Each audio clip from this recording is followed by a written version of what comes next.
ചൈതന്യ പ്രഭു നിത്യാനന്ദ ശ്രീ അദ്വൈത ഗദാധര ശ്രീവാസാദി ഗൗരഭക്തം. ഹരേ കൃഷ്ണ കൃഷ്ണ കൃഷ്ണ ഹരേ ഹരേ, ഹരേ രാമ രാമ രാമ ഹരേ ഹരേ. ഹരേ കൃഷ്ണ കൃഷ്ണ കൃഷ്ണ ഹരേ ഹരേ, ഹരേ രാമ രാമ രാമ ഹരേ ഹരേ. ഗുരുവേഗചന്ദ്രായ രാധികായ തഥാലേ കൃഷ്ണായ കൃഷ്ണഭക്തായ ദക്ഷായ പ്രഭുപാദ് की जय, गुरुराज की जय, निताय गौर प्रेमानंदे हरि बोल. हरे कृष्ण. ശ്രീ ചൈതന്യ ചരിതാമൃതം മധ്യലീല അധ്യായം 25. വാരണാസി നിവാസികൾ വൈഷ്ണവരാകുന്നു എന്നുള്ള അധ്യായമാണ് മധ്യലീലയിലെ അവസാനത്തെ ചാപ്റ്ററാണ്. അത് നമുക്ക് നാളെയൊക്കെ ആയിട്ട് നോക്കാം. കുറച്ച് 285 ശ്ലോകങ്ങളുണ്ട്.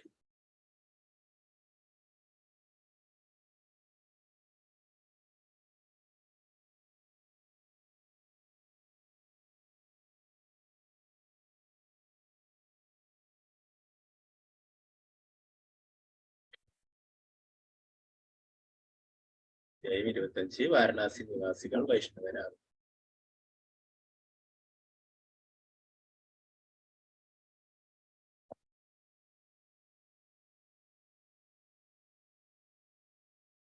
എല്ലാവർക്കും കാണാലോ സ്ക്രീന്? ഹരേ കൃഷ്ണ. അപ്പൊ എന്തെങ്കിലും സൗണ്ട് എന്തെങ്കിലും പ്രശ്നം ഉണ്ടെങ്കിൽ മെസ്സേജ് ഇട്ടാൽ മതി. ഹരേ കൃഷ്ണ.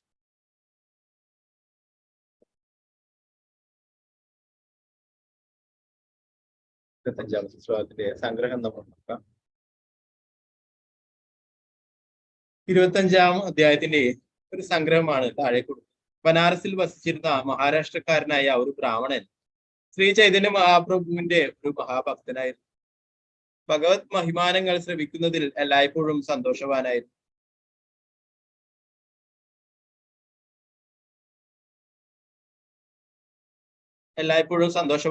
അദ്ദേഹത്തിന്റെ പദ്ധതിയിലാണ് വാരണാസിയിലെ സന്യാസിമാർ മഹാപ്രഭുവിന്റെ ഭക്തരായിത്തീർന്നു. അദ്ദേഹം മഹാപ്രഭുവിനെ കാണാൻ എല്ലാ സന്യാസിമാരെയും തന്റെ ഗൃഹത്തിലേക്ക് ക്ഷണിച്ചു. ആദിലീല 7-ാം അധ്യായത്തിൽ ഈ സംഭവം വിവരിച്ചിട്ടുണ്ട്. അന്നു മുതൽ ശ്രീ ചൈതന്യ മഹാപ്രഭു വാരണാസി നഗരത്തിൽ വളരെ പ്രശസ്തനായി തീരുകയും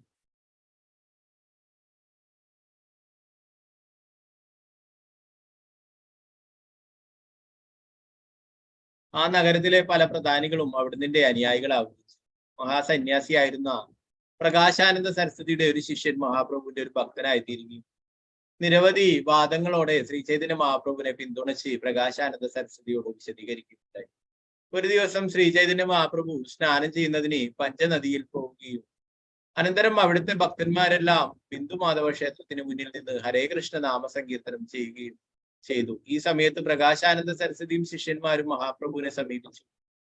പ്രകാശാനന്ദ സരസ്വതി തൽക്ഷണം മഹാപ്രഭുവിന്റെ പാദപത്മങ്ങളിൽ വീഴുകയും മുമ്പ് അവിടുന്നതിനോട് മോശമായി പെരുമാറിയതിൽ വളരെയധികം പശ്ചാത്താപം പ്രകടിപ്പിക്കുകയും ചെയ്തു. അദ്ദേഹം മഹാപ്രഭുവിനോട് വേദാന്ത സൂത്രത്തിന്റെ അടിസ്ഥാനത്തിലുള്ള ഭക്തിയുത സേവനത്തെ പറ്റി ആരായുകയും അവിടുന്ന് വേദാന്ത സൂത്ര ജ്ഞാനികളാൽ അംഗീകരിക്കപ്പെട്ട ഭക്തിയുത സേവനത്തെ പറ്റി അദ്ദേഹത്തോട് പറയുകയും ചെയ്തു. വേദാന്ത സൂത്രത്തിന്റെ ശരിയായ വ്യാഖ്യാനം ശ്രീമദ് ഭാഗവതമാണെന്ന് മഹാപ്രഭു ചൂണ്ടിക്കാട്ടി. പിന്നീട് മഹാശാസ്ത്രമായ ശ്രീമദ് ഭാഗവതത്തിന്റെ സത്തയായ 4 ശ്ലോകങ്ങൾ വിശദീകരിക്കുകയും ചെയ്തു. അന്നു മുതൽ വാരണാസിയിലെ സകല സന്യാസിമാരും ശ്രീ ചൈതന്യ മഹാപ്രഭുവിന്റെ ഭക്തരായി തീർന്നു. തന്റെ ആസ്ഥാനമായ ജഗന്നാഥപുരിയിലേക്ക് മടങ്ങുന്നതിന് മുമ്പ് അവിടുന്ന് സനാതന ഗോസ്വാമിയോട് വൃന്ദാവനത്തിലേക്ക് പോവാൻ നിർദ്ദേശിച്ചു. അനന്തരം മഹാപ്രഭു ജഗന്നാഥപുരിയിലേക്ക് പോയി. അനന്തരം കവിരാജ് ഗോസ്വാമി രൂപ ഗോസ്വാമിയെ കുറിച്ചും സനാതന ഗോസ്വാമിയെ കുറിച്ചും സുബുദ്ധിരായരെ കുറിച്ചും ചിലതെല്ലാം വിവരിക്കുന്നു. ശ്രീ ചൈതന്യ മഹാപ്രഭു മധ്യഭാരതത്തിലെ ജാരിക്കണ്ഡ വനത്തിലൂടെയാണ്, ഇപ്പോഴത്തെ ജാർഖണ്ഡ്, ജഗന്നാഥപുരിയിലേക്ക് മടങ്ങിപ്പോയത്. ഈ അധ്യായത്തിൽ അന്ത്യത്തിൽ കവിരാജ് ഗോസ്വാമി മധ്യലീലയിലെ സംഭവങ്ങൾ സംഗ്രഹിക്കുകയും ശ്രീ ചൈതന്യ മഹാപ്രഭുവിന്റെ ലീലകൾ അടങ്ങുന്ന ഈ ഉത്കൃഷ്ട ഗ്രന്ഥം എല്ലാ ജീവസത്തകളും വായിക്കണമെന്ന് നിർദ്ദേശിക്കുകയും ചെയ്തിരുന്നു. ശ്രീല പ്രഭുപാദ് കി ജയ്.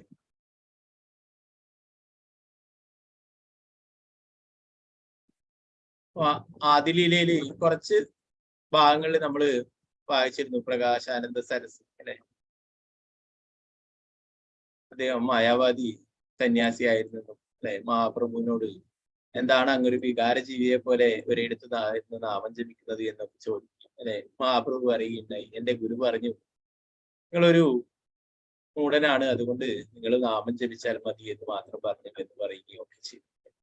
മഹാപ്രഭു സന്യാസം എടുത്തതിന്റെ തന്നെ ഉദ്ദേശം ഈ പ്രകാശാനന്ദ സരസ്വതിയെയും 60,000-ലധികം വരുന്ന ശിഷ്യന്മാരെയൊക്കെ അവരൊക്കെ മായാവാദികളായിരുന്നു. ആ മായാവാദികളൊക്കെ ഭഗവാന്റെ ഭക്തരാക്കി മാറ്റാൻ വേണ്ടിയിട്ടായിരുന്നു ഇങ്ങനെ ഒരു ഉദ്യമം തന്നെ ചെയ്തിട്ടുണ്ട്. മായാവാദി സന്യാസിയിൽ നിന്നും സന്യാസം സ്വീകരിക്കുകയുണ്ടായി. കേശവ ഭാരതിയും അതിനെക്കുറിച്ച് നമ്മൾ നേരത്തെ പഠിക്കുകയുണ്ടായി. അപ്പൊ അതിന്റെ ഡീറ്റെയിൽ ആയിട്ടുള്ള കാര്യങ്ങൾ ഇവിടെ കൃഷ്ണദാസ് കവിരാജ് ഗോസ്വാമി വിവരിക്കുന്നുണ്ട്. നമുക്ക് നോക്കാം.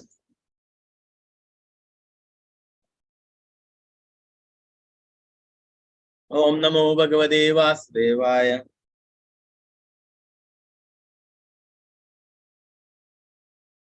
വൈഷ്ണവീകൃത്യ സന്യാസി മുഖാൻ കാശി നിവാസിന സനാതനം സംസ്കൃത്യ പ്രഭുർനീലാദ്രിമാഗമ. വാരണാസി നിവാസികളായ എല്ലാ സന്യാസി മുഖ്യന്മാരെയും വൈഷ്ണവരാക്കി മാറ്റുകയും സനാതന ഗോസ്വാമിക്ക് സമ്പൂർണമായ ശിക്ഷണം നൽകുകയും ചെയ്തതിനു ശേഷം ശ്രീ ചൈതന്യ മഹാപ്രഭു ജഗന്നാഥപുരിയിലേക്ക് മടങ്ങി. ജയ ജയ ശ്രീ ചൈതന്യ ജയ നിത്യാനന്ദ ജയ ദ്വിതചന്ദ്ര ജയ ഗൗര ഭക്തവൃന്ദ. ശ്രീ ചൈതന്യ മഹാപ്രഭുവിന്റെ സർവസ്തുതികളും നിത്യാനന്ദ പ്രഭുവിന്റെ സർവസ്തുതികളും അദ്വൈത ചന്ദ്രന് സർവസ്തുതികളും മഹാപ്രഭുവിന്റെ എല്ലാ ഭക്തർക്കും സർവസ്തുതികളും. പ്രകാരം ശ്രീ ചൈതന്യ മഹാപ്രഭു സനാതന ഗോസ്വാമിയെ ഭക്തിത സേവനത്തിന്റെ എല്ലാ സിദ്ധാന്തങ്ങളും തുടർച്ചയായി 2 മാസം പഠിപ്പിച്ചു.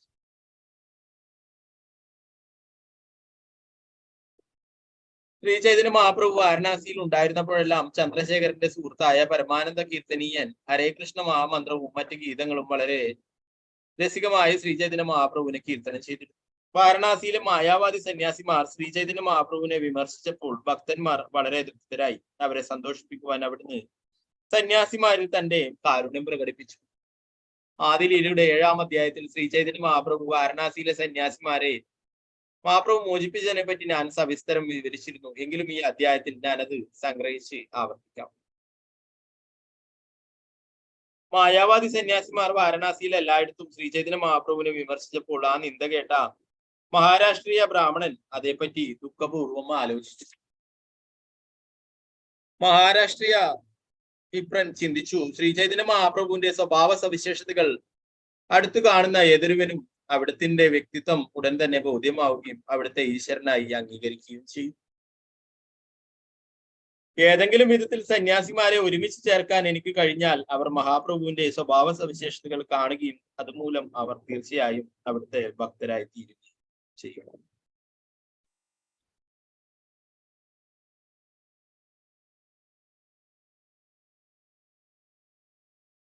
ശേഷകാലം മുഴുവൻ എനിക്ക് വാരണാസിയിൽ വസിക്കേണ്ടതാണ്. ഈ പദ്ധതി നടപ്പിലാക്കാൻ ശ്രമിക്കാത്ത പക്ഷം തീർച്ചയായും ഞാൻ എന്നും ദുഃഖം അനുഭവിക്കേണ്ടി വരും. ഇങ്ങനെ ചിന്തിച്ച് മഹാരാഷ്ട്ര വിപ്രൻ വാരണാസിയിലെ എല്ലാ സന്യാസിമാരെയും ക്ഷണിച്ചു. അനന്തരം ശ്രീ ചൈതന്യ മഹാപ്രഭുവിനെ ക്ഷണിക്കാനായി അവിടുത്തെ സമക്ഷം ചേർന്നു. ഈ സമയത്ത് ചന്ദ്രശേഖരൻ തപൻ മിശ്രയും മഹാപ്രഭുവിനെതിരായ അപമാനകരമായ വിമർശനം കേട്ട് വളരെ ദുഃഖിതരായി. അവർ ശ്രീ മഹാപ്രഭുവിന്റെ പാദങ്ങളിൽ ഒരു അപേക്ഷ സമർപ്പിച്ചു. അവർ അവരുടെ അഭ്യർത്ഥന സമർപ്പിക്കുകയും ഭക്തരുടെ അസന്തുഷ്ടി കണ്ട ശ്രീ ചൈതന്യ മഹാപ്രഭു മായാവാദി സന്യാസിമാരുടെ മനസ്സ് മാറ്റാൻ തീരുമാനിക്കുകയും ചെയ്തു. ശ്രീ ചൈതന്യ മഹാപ്രഭു മായാവാദി സന്യാസിമാരെ സന്ധിക്കുന്നതിനെ കുറിച്ച് ഗൗരവപൂർവ്വം ആലോചിക്കുന്നതിനിടയിൽ മഹാരാഷ്ട്ര വിപ്രൻ അവിടുത്തെ സമീപിക്കുകയും ക്ഷണിക്കുകയും ചെയ്തു. വിപ്രൻ അത്യന്തം വിനയപൂർവ്വം ശ്രീ ചൈതന്യ മഹാപ്രഭുവിന്റെ ശരണങ്ങൾ സ്പർശിച്ചു. ശ്രീ ചൈതന്യ മഹാപ്രഭു അയാളുടെ ക്ഷണം സ്വീകരിക്കുകയും അടുത്ത ദിവസം തന്റെ മധ്യാഹ്ന കർമ്മങ്ങൾ പൂർത്തിയാക്കിയതിനു ശേഷം ബ്രാഹ്മണന്റെ ഭവനത്തിലേക്ക് ശ്രീ ചൈതന്യ മഹാപ്രഭു മായാവാദി സന്യാസിമാരെ മോചിപ്പിച്ചതിനെ കുറിച്ച് ഞാൻ നേരത്തെ തന്നെ ആദിലീല 7-ാം അധ്യായത്തിൽ പഞ്ചതത്വത്തിന്റെ ശ്രീ ചൈതന്യ മഹാപ്രഭു നിത്യാനന്ദ പ്രഭു അദ്വൈത പ്രഭു ഗദാധര പ്രഭു ശ്രീവാസൻ മഹാത്മ്യങ്ങൾ വിവരിച്ചപ്പോൾ സവിസ്തരം പ്രതിപാദിച്ചു. ഈ സംഭവം ആദിലീല 7-ാം അധ്യായത്തിൽ ഞാൻ വിവരിച്ചിട്ടുള്ളതിനാൽ വീണ്ടും ഒരു വിവരണം നൽകി ഈ ഗ്രന്ഥത്തിന്റെ വലിപ്പം വർദ്ധിപ്പിക്കുവാൻ ആഗ്രഹിക്കുന്നില്ല. എന്നാൽ അവിടെ വിവരിക്കാത്തത് ഈ അധ്യായത്തിൽ ഉൾപ്പെടുത്താൻ ഞാൻ ശ്രമിക്കാം. ശ്രീ ചൈതന്യ മഹാപ്രഭു മായാവാദി സന്യാസിമാരോട് കാരുണ്യം പ്രകടിപ്പിച്ച ദിവസം മുതൽ ഈ പരിവർത്തനത്തെ കുറിച്ച് വാരണാസിവാസികൾക്കിടയിൽ സജീവമായ ചർച്ചകൾ ഉണ്ടായി. ആ ദിവസം മുതൽ ശ്രീ ചൈതന്യ മഹാപ്രഭുവിനെ ദർശിക്കാൻ ജനങ്ങൾ കൂട്ടമായി വന്നു. നാനാ ശാസ്ത്രങ്ങളിൽ പാണ്ഡിത്യമുള്ളവർ അവിടുന്നുമായി വിവിധ വിഷയങ്ങൾ ചർച്ച ചെയ്യുന്നു. ജനങ്ങൾ ശ്രീചൈതന്യ മഹാപ്രഭുവിനോട് വിഭിന്ന ശാസ്ത്രങ്ങളിൽ തത്വങ്ങൾ സംവദിക്കാൻ വന്നപ്പോൾ അവിടുന്ന് അവരുടെ തെറ്റായ സിദ്ധാന്തങ്ങളെ പരാജയപ്പെടുത്തുകയും ഭക്തിയുത സേവനത്തിന്റെ പ്രാമുഖ്യം സ്ഥാപിക്കുകയും ചെയ്തു. യുക്തിയായാലും വാദത്താലും അവിടുന്ന് വളരെ വിനയപൂർവ്വം അവരുടെ മനസ്സുകളെ മാറ്റിമറിച്ചു. ശ്രീചൈതന്യ മഹാപ്രഭുവിൽ നിന്നും നിർദ്ദേശം ലഭിച്ച ഉടനെ ജനങ്ങളെല്ലാം ഹരേ കൃഷ്ണ മഹാമന്ത്രം കീർത്തിച്ചു തുടങ്ങി. അപ്രകാരം എല്ലാവരും മഹാപ്രഭുവിനോടൊപ്പം ചിരിക്കുകയും പാടുകയും നൃത്തമാടുകയും ചെയ്തു. മായാവാദി സന്യാസിമാർ ശ്രീചൈതന്യ മഹാപ്രഭുവിന് പ്രണാമങ്ങൾ അർപ്പിക്കുകയും വേദാന്തത്തിന്റെയും മായാവാദ തത്വശാസ്ത്രത്തിന്റെയും പഠനം ഉപേക്ഷിച്ച് അവിടുത്തെ പ്രസ്ഥാനത്തെ പറ്റി ചർച്ച ചെയ്യുകയും ചെയ്തു. ഗുരുവിനോളം പണ്ഡിതനായിരുന്ന പ്രകാശാനന്ദ സരസ്വതിയുടെ ശിഷ്യന്മാരിൽ മുഴുവൻ ശ്രീചൈതന്യ പ്രഭുവിന് സർവ ബഹുമതികളും അർപ്പിച്ചുകൊണ്ട് ആ സഭയിൽ സംസാരിച്ചു.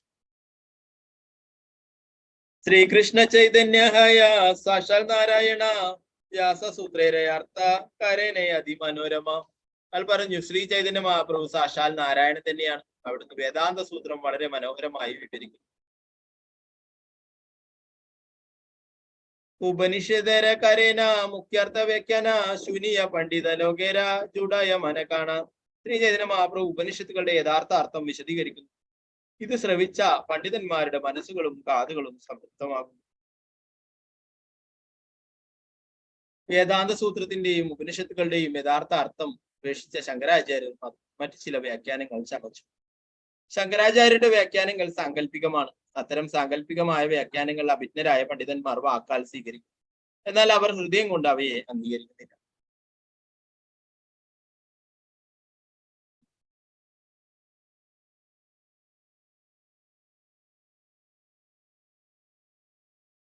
ശ്രീകൃഷ്ണ ചൈതന്യ വാക്യ ദൃഢ സത്യമാനി കലികാലേ സന്യാസേ സംസാര നാഹി ജിനി.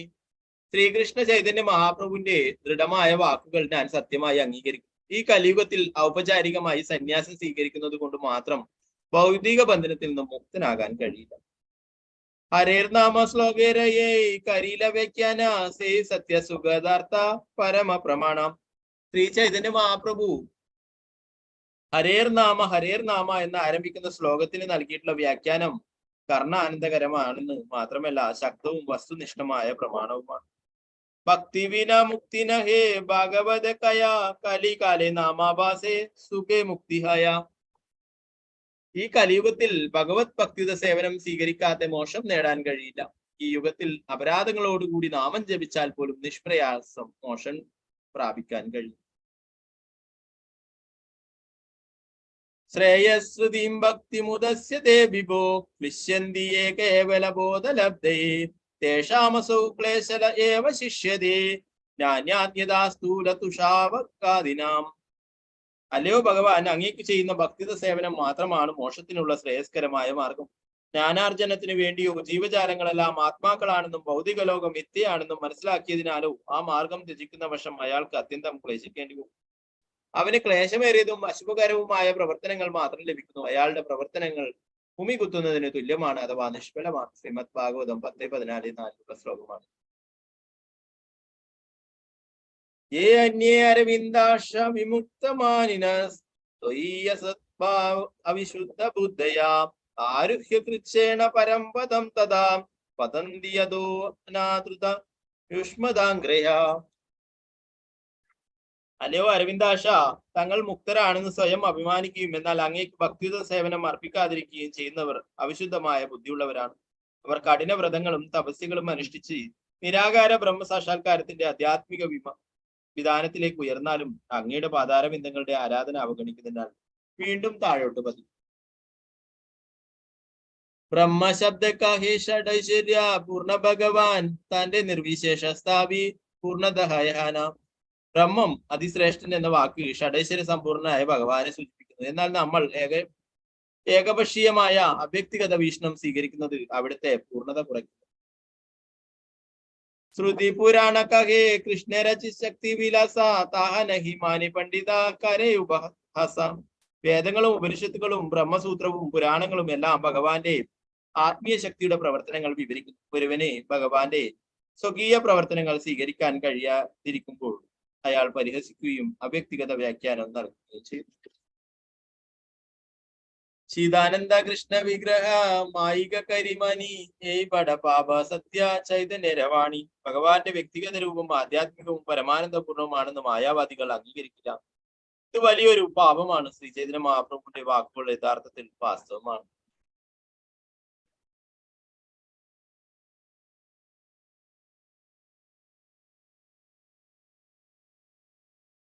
ജ്ഞാതപരംപരമയദ്ഭവതസ്വരൂപം ആനന്ദമാത്രം അവികൽപമവിദ്വർച്ച പശ്യാമി വിശ്വസൃജമേകമവിശ്വമാത്മൻ ഭൂതേന്ദ്രിയാത്മകമതസ്തോസ്മി. അല്ലയോ ഭഗവാൻ, ഞാനിപ്പോൾ കാണുന്ന സർവാതിശായിയായ അങ്ങയുടെ ഈ രൂപം പരമാനന്ദ സ്വരൂപമാണ്. തേജോമയമായ ഈ രൂപം ഭൗതിക ശക്തിയാൽ മലിനീകൃതമല്ല. അങ്ങയെപ്പറ്റി ഇതിനേക്കാൾ ശ്രേഷ്ഠമായ ഒരു ജ്ഞാനമില്ല. അങ്ങ് പരമാത്മാവും ഈ ഭൗതിക ലോകത്തിന്റെ സൃഷ്ടാവുമാണെങ്കിലും ഈ ലോകത്തിന്റെ ഭാഗമല്ല. അങ്ങ് സൃഷ്ടിച്ച രൂപങ്ങളിൽ നിന്നും നാനാത്വങ്ങളിൽ നിന്നും അങ്ങ് പൂർണ്ണമായും ഭിന്നനാണ്. അങ്ങയുടെ ഈ രൂപത്തെ ഞാൻ പൂർണ്ണമായും ശരണം പ്രാപിക്കുന്നു. ഈ രൂപം സർവ ജീവരാശികളുടെയും അവയുടെ ഇന്ദ്രിയങ്ങളുടെയും ഉത്ഭവസ്ഥാനമാണ്. ശ്രീമദ് ഭാഗവതം 3:9 ശ്ലോകമാണിത്. ഇത് ബ്രഹ്മാവ് ഗർഭോദക സമുദ്രത്തിൽ വെച്ച് പരമദിവ്യോത്തമ പുരുഷനെ ധ്യാനിച്ച് സാക്ഷാത്കരിച്ചതിനു ശേഷം ബ്രഹ്മാവ് പറയുന്നതാണ് ഈ ശ്ലോകം.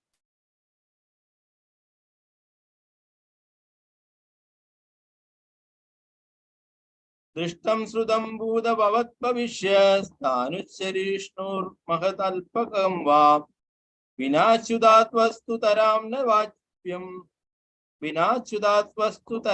വാച്യം സയേവ സർവം പരമാത്മഭൂതഃ. ഭഗവാൻ ശ്രീകൃഷ്ണൻ സർവകാരണങ്ങളുടെയും കാരണവും ഭൂതവും ഭാവിയും വർത്തമാനവും സർവചരാചരങ്ങളുമാകുന്നു. അവിടുന്ന് ഏറ്റവും മഹത്തായതും അല്പമാത്രമായതും ദൃശ്യനും അനുഭവവേദ്യനുമാണ്. അവിടുന്ന് വേദങ്ങളിൽ വിസ്തൃതനാണ്. സർവവും അവിടുന്നാണ്. അവിടുത്തെ കൂടാതെ യാതൊന്നിനും നിലയില്ല. അറിവിന്റെ മൂലസ്രോതസ്സായ അവിടുന്നാണ് എല്ലാ വാക്കുകളാലും അറിയപ്പെടുന്നത്. അത്യന്തം മംഗളകാരിയായ ഭഗവാനെ, ഞങ്ങളുടെ മംഗളത്തിനായി ഞങ്ങളുടെ ധ്യാനത്തിൽ അങ്ങയുടെ ദിവ്യരൂപ ദർശനം നൽകിക്കൊണ്ട് അങ്ങയുടെ ആരാധന സാധ്യം. പരമപുരുഷനായ അങ്ങയ്ക്ക് ഞങ്ങൾ സാദര പ്രണാമങ്ങൾ അർപ്പിക്കട്ടെ. നിരാകാര നിർഗുണവാദികൾ തങ്ങളുടെ ആത്മജ്ഞാനം മൂലം അങ്ങയുടെ ദിവ്യരൂപത്തെ അംഗീകരിക്കില്ല. അതിനാൽ അവർ നരകീയ അവസ്ഥയിലേക്ക് താഴ്ന്നു പോകാൻ ബാധ്യസ്ഥരാണ്. അവജാനന്തി മാം മൂഢാമാനുഷ്യം തനുമാശ്രിതം പരംഭാവമജാനന്ദോ മമ ഭൂതാമഹേശ്വരം. മനുഷ്യരൂപത്തിൽ അവതരിക്കുന്ന എന്നെ മൂഢന്മാർ നിന്ദിക്കുന്നു. സർവകാരണങ്ങൾക്കും കാരണവും ഭൗതിക ശക്തിയുടെ സൃഷ്ടാവും എന്ന നിലയിലുള്ള എന്റെ അതീന്ദ്രിയ സ്വഭാവം അവർക്ക് അറിഞ്ഞുകൂടാ. ഭഗവത്ഗീത 9:15 നമ്മൾ പഠിച്ചിട്ടുണ്ടായിരുന്നു. എന്റെ രൂപത്തിൽ ഈർഷ്യാലുക്കളും ദുർബുദ്ധികളുമായ മനുഷ്യ അധമന്മാരെ ഭൗതിക ജീവിത സാഗരത്തിലെ അസുര യോനികളിൽ തന്നെ ഞാൻ വീണ്ടും വീണ്ടും ജനിപ്പിക്കുന്നു. ശ്രീപാദ ശങ്കരാചാര്യർ പരിണാമവാദം അംഗീകരിക്കാതെ വ്യാസദേവനെ കുറ്റം ആരോപിച്ച് വിവർത്തവാദം സ്ഥാപിച്ചു. ശ്രീപാദ ശങ്കരാചാര്യർ തന്റെ വ്യാഖ്യാനവും സാങ്കല്പിക അർത്ഥവും നൽകി. അത് വാസ്തവത്തിൽ വിവേകമുള്ള ആരെയും ആകർഷിക്കുകയില്ല. അദ്ദേഹം ഇത് ചെയ്തത് നാസ്തികരെ ബോധിപ്പിക്കാനും അവരെ തന്റെ നിയന്ത്രണത്തിൽ കൊണ്ടുവരാനുമാണ്.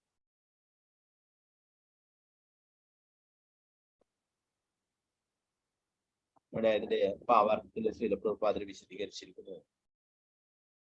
ശ്രീപാദ ശങ്കരാചാര്യരുടെ ആശയങ്ങളും സിദ്ധാന്തങ്ങളും ശ്രീബുദ്ധന്റെ നാസ്തിക തത്വശാസ്ത്രത്തെ എതിർക്കുകയായിരുന്നു. നാസ്തികരുടെ മൃഗഹത്യ അവസാനിപ്പിക്കുകയായിരുന്നു ശ്രീബുദ്ധന്റെ ലക്ഷ്യം. നിരീശ്വരവാദികൾക്ക് ദൈവത്തെ മനസ്സിലാക്കാൻ കഴിയില്ല. അതിനാൽ ശ്രീബുദ്ധൻ അവതരിച്ച് നിരീശ്വരവാദികളെ മൃഗഹത്യയിൽ നിന്നും അകറ്റുന്നതിന് അഹിംസാ സിദ്ധാന്തം പ്രചരിപ്പിച്ചു. ഭഗവാന്റെ തന്നെ അവതാരമാണ് ശ്രീബുദ്ധൻ. അല്ലെ, ഉദ്ദേശം എന്തായിരുന്നു? യജ്ഞങ്ങളുടെയും മറ്റുമൊക്കെ പേര് പറഞ്ഞിട്ട് മൃഗങ്ങളെയൊക്കെ കൊന്നു തിന്നുന്നത് നിർത്തലാക്കാനായിരുന്നു.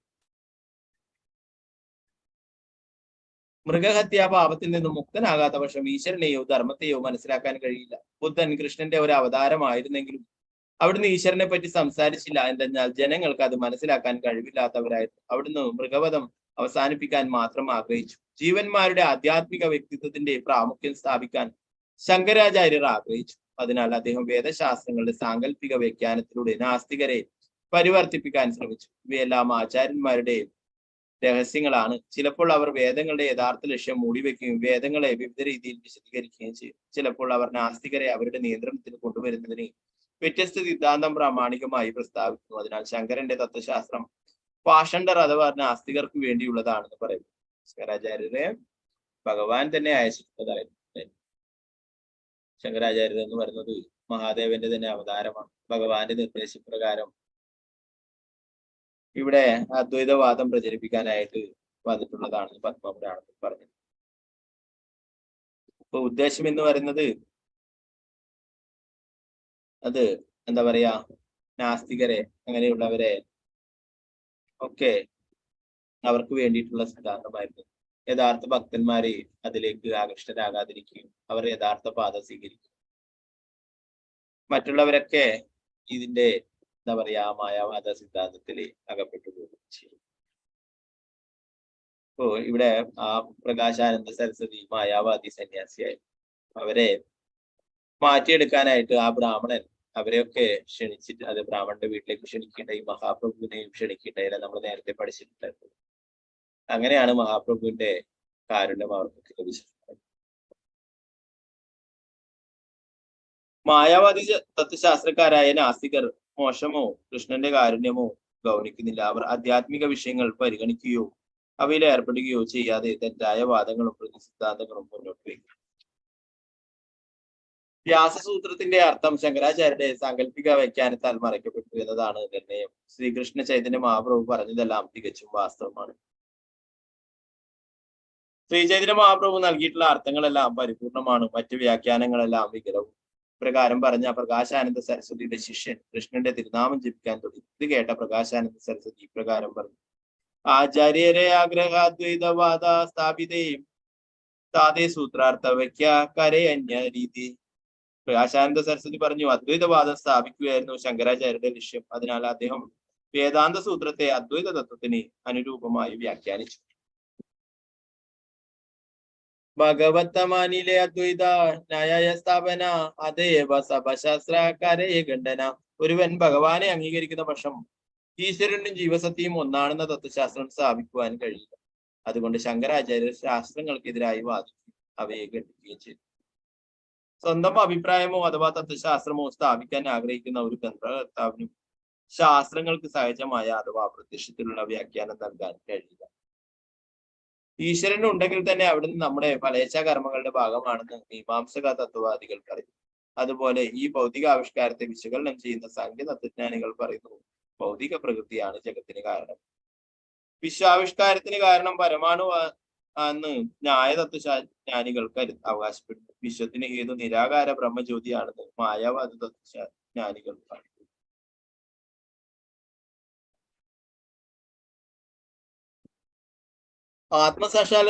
സാക്ഷാത്കാരം സിദ്ധിക്കുമ്പോൾ ഒരുവന് ഭഗവാനെ അറിയാൻ കഴിയുന്നുവെന്ന് പതഞ്ജല ദാർശനികർ പറയുന്നു. അതുപോലെ വേദതത്വങ്ങൾ അനുസരിച്ച് മൂലകാരണം പരമദിവേദോ പുരുഷനായ ഭഗവാനാണ്. തത്വശാസ്ത്രപരമായ 6 സിദ്ധാന്തങ്ങൾ പഠിച്ചതിന് ശേഷം വ്യാസദേവൻ അവയെല്ലാം സമ്പൂർണമായി വേദാന്ത സൂത്രങ്ങളായി സംഗ്രഹിച്ചു. വേദാന്ത തത്വം അനുസരിച്ച് നിരപേക്ഷ സത്യം ഒരു വ്യക്തിയാണ്. നിർഗുണ അഥവാ ഗുണങ്ങളില്ലാത്ത എന്ന വാക്ക് ഉപയോഗിക്കുന്നതിനാൽ ഭഗവാന് സമ്പൂർണമായ ആധ്യാത്മിക സവിശേഷതകൾ ഉണ്ടെന്ന് അർത്ഥമാക്കുന്നതെന്ന് മനസ്സിലാക്കും. നിർഗുണ എന്ന പദം മായാവാദികൾ പറയും ഒരു ഗുണങ്ങളും ഇല്ലാതെ, അല്ലെ? അതല്ല, ഭൗതികമായിട്ടുള്ള യാതൊരു ഗുണങ്ങളും. ഭഗവാൻ ആധ്യാത്മികമായിട്ട്, അല്ലെ, ആത്മീയമായിട്ടുള്ള അതീന്ദ്രിയമായിട്ടുള്ളതാണ്. മുകളിൽ പ്രസ്താവിച്ച തത്വജ്ഞാനികൾ ആരും പരമകാരണമായി ഭഗവാനെ അംഗീകരിക്കില്ല. അവർ മറ്റുള്ളവരുടെ സിദ്ധാന്തങ്ങൾ നിരസിച്ചുകൊണ്ട് തങ്ങളുടെ സ്വന്തം സിദ്ധാന്തങ്ങൾ സ്ഥാപിക്കുവാനുള്ള തിരക്കിലാണ്. തത്വശാസ്ത്രപരമായി ഈ 6 സിദ്ധാന്തങ്ങളുടെ പഠനത്തിലൂടെ നിരപേക്ഷ സത്യത്തെ പ്രാപിക്കാൻ കഴിയില്ല. അതിനാൽ മഹാജനങ്ങളുടെ മാർഗം പിന്തുടരുകയാണ് നമ്മുടെ ധർമ്മം. അവർ പറയുന്നത് സത്യമായി അംഗീകരിക്കണം. ശുഷ്കവാദങ്ങൾ, നിർണയങ്ങളെല്ലാം മറ്റുള്ളവരിൽ നിന്നും വ്യത്യസ്തമായ അഭിപ്രായമില്ലാത്ത ഒരു മഹാവ്യക്തിയെ മഹർഷിയായി പരിഗണിക്കുന്നു. നാനാവിധ വേദങ്ങൾ അധ്യയനം ചെയ്തുകൊണ്ട് മാത്രം ഒരാൾക്ക് ധാർമ്മിക തത്വങ്ങൾ ഗ്രഹിക്കുന്നതിനുള്ള ശരിയായ പാതയിലേക്ക് വരാൻ കഴിയില്ല. ധാർമ്മിക തത്വങ്ങൾ ആത്മസാക്ഷാത്കാരത്തിന് നിർമ്മലമായ ഒരു വ്യക്തിയുടെ ഹൃദയത്തിൽ വ്യക്തമായിരുന്നു. ആയതിനാൽ ശാസ്ത്രങ്ങൾ സ്ഥിരീകരിക്കുന്നത് പോലെ ഒരുവൻ മഹാജനങ്ങളുടെ പാത പിന്തുടരും. മഹാജനേന ഗതസ പന്തായ.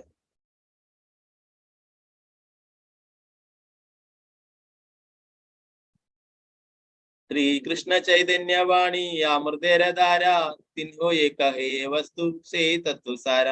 ശ്രീ ചൈതന്യ മഹാപ്രഭുവിന്റെ വാക്കുകൾ ഒരു അമൃത വർഷമാണ്. ആത്യന്തിക സത്യമായി അവിടുന്ന് നിർണയിക്കുന്നത് എന്തും ആധ്യാത്മിക ജ്ഞാനത്തിന്റെ തത്വസാരമാണ്.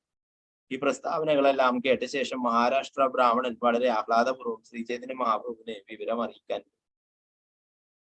മഹാരാഷ്ട്ര ബ്രാഹ്മണൻ ശ്രീചൈതന്യ മഹാപ്രഭുവിനെ കാണാൻ ചെന്നപ്പോൾ അവിടുന്ന് പഞ്ചനദിയിൽ സ്നാനം ചെയ്തതിനു ശേഷം ബിന്ദു മാധവ ക്ഷേത്രത്തിലേക്ക് പോകുകയായിരുന്നു. മഹാരാഷ്ട്രീയ ബ്രാഹ്മണൻ പ്രകാശാനന്ദ സരസ്വതിയുടെ സങ്കേതത്തിൽ നടന്ന സംഭവം അവിടുത്തോട് വിവരിച്ചു. അത് കേട്ട ശ്രീചൈതന്യ മഹാപ്രഭു സന്തോഷപൂർവ്വം മന്ത്രിച്ചു. ബിന്ദുമാധവ ക്ഷേത്രത്തിലെത്തി ബിന്ദുമാധവന്റെ സൗന്ദര്യം ദർശിച്ച ശ്രീചൈതന്യ മഹാപ്രഭു അത്യന്തം പ്രേമാവിഷ്ടനായി അവിടുന്ന് ക്ഷേത്രാങ്കണത്തിൽ നൃത്തം ചെയ്യാൻ തുടങ്ങി. ചന്ദ്രശേഖരൻ, പരമാനന്ദപുരി, തപൻ മിശ്രൻ, സനാതന ഗോസ്വാമി എന്നീ 4 പേർ ശ്രീചൈതന്യ മഹാപ്രഭുവിനെ അകമ്പടി സേവിക്കുന്നുണ്ടായിരുന്നു. അവർ ഇപ്രകാരം നാമസങ്കീർത്തനം ചെയ്തു.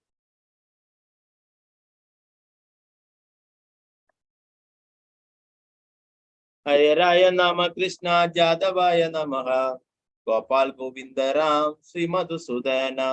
അവർ കീർത്തനം ചെയ്തു. ഹരേ നമ കൃഷ്ണ യാദവായ നമഃ ഗോപാൽ ഗോവിന്ദരാം ശ്രീ മധുസൂദന.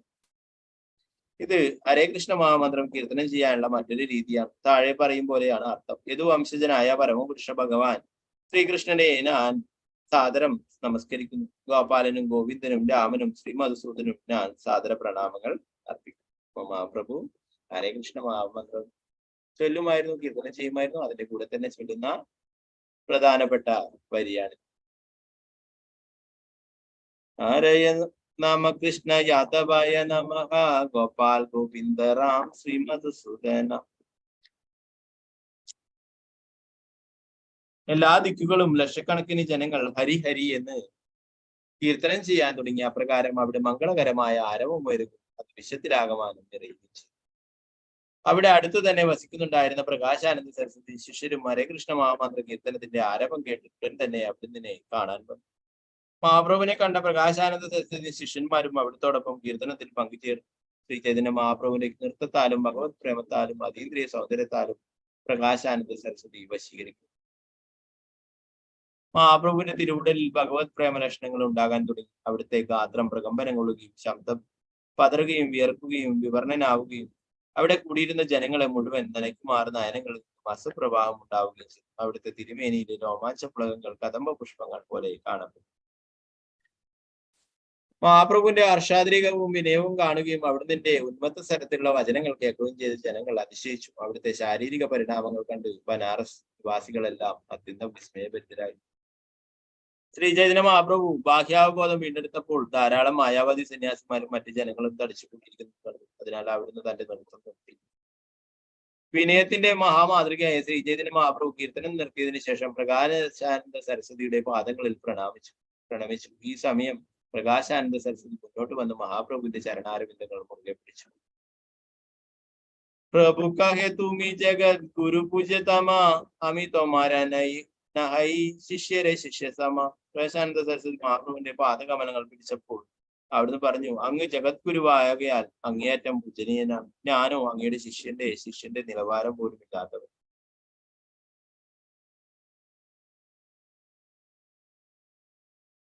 ശ്രീ ചൈതന്യ മഹാപ്രഭു തുറന്നു, ശ്രേഷ്ഠ കേനെ കരാഹീനരെ വന്ദന അമര സർവനാശഹയ തുമി ബ്രഹ്മസമ.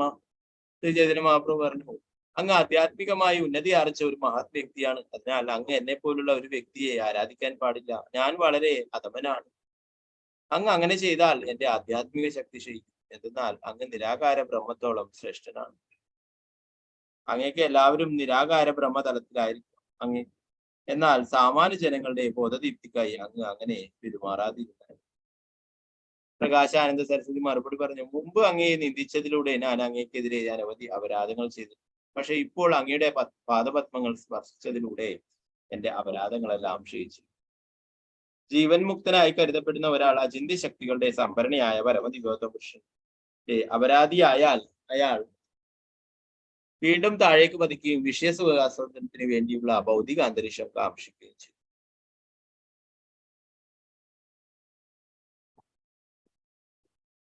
തവേ ഭഗവത ശ്രീമദ് പാദസ്പർശകഥാശുഭ സർവപുർഹിത്വാരൂപം വിദ്യാധരാർച്ചിതം. കൃഷ്ണന്റെ പാദാരവിന്ദങ്ങളുടെ സ്പർശത്താൽ സർപ്പം തൽക്ഷണം തന്റെ പാപപ്രതികരണങ്ങളിൽ നിന്ന് മോചിതനായി. അപ്രകാരം സർപ്പം ആ ശരീരം ഉപേക്ഷിക്കും. സുന്ദരനായ ഒരു വിദ്യാധരന്റെ ശരീരം സ്വീകരിക്കും, കൈക്കൊള്ളുകയും ചെയ്യും. ശ്രീമദ് ഭാഗവതം 10:34-9 പറയുന്നതാണ്. വൃന്ദാവനവാസികൾ ഒരിക്കൽ നന്ദഗോപരുടെ നേതൃത്വത്തിൽ സരസ്വതി നദിയുടെ തീരത്ത് ഒരു തീർത്ഥാടനത്തിന് പോവുകയുണ്ടായി. നന്ദഗോപൻ ഉപവാസത്തിലായിരുന്നു. അദ്ദേഹം വനത്തിന് സമീപം ശയിച്ചു. ആ സമയത്ത് മുമ്പ് അങ്കിരസ് മഹർഷിയാൽ ശപിക്കപ്പെട്ട ഒരു സർപ്പം പ്രത്യക്ഷപ്പെട്ടു. മുമ്പ് സുദർശനൻ എന്ന് നാമമുണ്ടായിരുന്ന ഈ സർപ്പം ഗന്ധർവ ലോകവാസിയായിരുന്നു. എന്നാൽ മഹർഷിയെ പരിഹസിച്ചത് മൂലം അവൻ വലിയ ശരീരമുള്ള ഒരു സർപ്പമായി തീരട്ടെ എന്ന് ആശിച്ചു. സർപ്പം നന്ദമഹാരാജനെ ആക്രമിച്ചപ്പോൾ നന്ദമഹാരാജൻ കൃഷ്ണ സഹായിക്കണേ എന്ന് നിലവിളിച്ചു. കൃഷ്ണൻ തൽക്ഷണം പ്രത്യക്ഷപ്പെടുകയും സർപ്പത്തെ തന്റെ പാദപങ്കജങ്ങൾ കൊണ്ട് തൊഴിക്കുകയും ചെയ്തു. ഭഗവാന്റെ പാദസ്പർശമേറ്റ സർപ്പം തന്റെ പാപപ്രതികരണങ്ങൾ മുക്തനായി സ്വതന്ത്രനായ അവൻ വീണ്ടും സുദർശൻ എന്ന ഗന്ധർവന്റെ യഥാർത്ഥ രൂപം ഉണ്ടായി. പ്രകാശാനന്ദ സരസ്വതി ശ്രീമദ് ഭാഗവത്തിൽ നിന്നുള്ള ഈ ശ്ലോകം ഉദ്ധരിച്ച് വ്യക്തമാക്കിയപ്പോൾ ശ്രീ ചൈതന്യ മഹാപ്രഭു ഉടനെ വിഷ്ണുവിന്റെ നാമം ഉച്ചരിച്ചുകൊണ്ട് അതിൽ പ്രതിഷേധിച്ചു. മഹാപ്രഭു ഏറ്റവും പതീതനായ ഒരു ജീവിയായി സ്വയം അവതരിപ്പിച്ചുകൊണ്ട് പറഞ്ഞു, പതീതനായ ഒരു ബദ്ധാത്മാവിനെ ആരെങ്കിലും വിഷ്ണുവായോ ഭഗവാന്റെ അവതാരമായോ സ്വീകരിക്കുന്ന പക്ഷം അയാൾ ഒരു മഹാ അപരാധമാണ് ചെയ്യുന്നത്.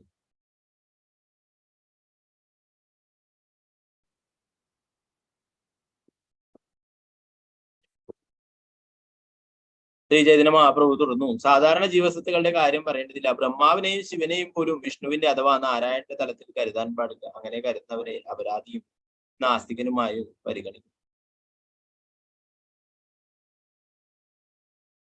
യസ്തു നാരായണം ദേവം ബ്രഹ്മരുദ്രാദി ദൈവതൈ സമത്വേനൈവ വീക്ഷേതേ സാ പാഷണ്ഡീ ഭവേത് ധ്രുവം. ബ്രഹ്മാവിനെയും ശിവനെയും പോലുള്ള ദേവന്മാരെ നാരായണന് തുല്യരായി കാണുന്ന ഒരു വ്യക്തിയെ അപരാധി അഥവാ പാഷണ്ഡിയായി കരുതും. ഇപ്പൊ മായാവാദി സന്യാസിമാര് എല്ലാവരെയും നാരായണ നാരായണ എന്ന് വിളിക്കട്ടെ, നാരായണനായിട്ട് എല്ലാരെയും ഭഗവാനായിട്ട് കാണും. പ്രകാശാനന്ദൻ മറുപടി പറഞ്ഞു, അങ്ങ് പരമദിവ്യോത്തമ പുരുഷനായ സാക്ഷാൽ കൃഷ്ണൻ തന്നെയാണ്. എന്നിരുന്നാലും അങ്ങ് സ്വയം കൃഷ്ണന്റെ നിത്യദാസനായി കരുതും. അങ്ങ് സ്വയം ഭഗവത് ദാസനായി കരുതുന്നെങ്കിലും അങ്ങ് ആരാധനായ ഭഗവാനാണ് എന്നേക്കാൾ അതിമഹനീയനും. അതിനാൽ അങ്ങേ നിന്ദിച്ചതിലൂടെ എന്റെ എല്ലാ ആത്മീയ നേട്ടങ്ങളും നഷ്ടപ്പെട്ടിട്ടുണ്ട്. മുക്താനാം അഭിസിദ്ധാനാം നാരായണ പരായണ ദുർലഭ പ്രശാന്താത്മാ കോടിഷു അഭിമഹാമുനി. അല്ലയോ മഹാമുനി, മുക്താത്മാക്കളായ അനേകം കോടി ജനങ്ങളിലും പരിപൂർണത നേടിയ അനേകം കോടി സിദ്ധന്മാരിലും നാരായണന്റെ ഒരു പരിശുദ്ധ ഭക്തൻ ദുർലഭമായി മാത്രമേ ഉണ്ടാവുകയുള്ളൂ. അത്തരം ഒരു ഭക്തൻ മാത്രമാണ് വാസ്തവത്തിൽ പരിപൂർണ തൃപ്തനും ശാന്തനും. ആയുശ്രിയാം യശോധർമ്മം ലോകാനാശിഷയേവച അന്തിശ്രേയാംസി സർവാണി പുംസോ മഹത് അതിക്രമഃ. മഹാത്മാക്കളെ നിന്ദിക്കുന്നവന്റെ ആയുസ്, ഐശ്വര്യം, സൽകീർത്തി, ധാർമ്മികത, സ്വത്തുക്കൾ, സൗഭാഗ്യം തുടങ്ങിയവയെല്ലാം നശിക്കുന്നു.